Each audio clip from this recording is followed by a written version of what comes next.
The Material World 12. In a narration found in Sunan ibn Majah, number 4108, the Holy Prophet Muhammad, peace and blessings be upon him, advised that the material world compared to the hereafter is like a drop of water compared to an ocean.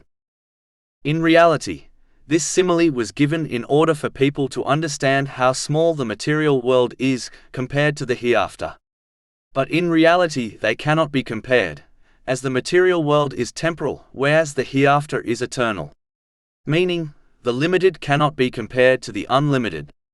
The material world can be split into four categories: fame, fortune, authority, and one's social life, such as their family and friends. No matter what worldly blessing one obtains which falls within these groups, it will always be imperfect, transient, and death will cut a person off from the blessing. On the other hand, the blessings in the hereafter are lasting and perfect. So in this respect, the material world is no more than a drop compared to an endless ocean. In addition, a person is not guaranteed to experience a long life in this world, as the time of death is unknown. Whereas, everyone is guaranteed to experience death and reach the hereafter. So it is foolish to prioritize striving for a day, such as one's retirement, which they may never reach, over striving for the hereafter which they are guaranteed to reach. This does not mean one should abandon the world, as it is a bridge which must be crossed in order to reach the hereafter safely.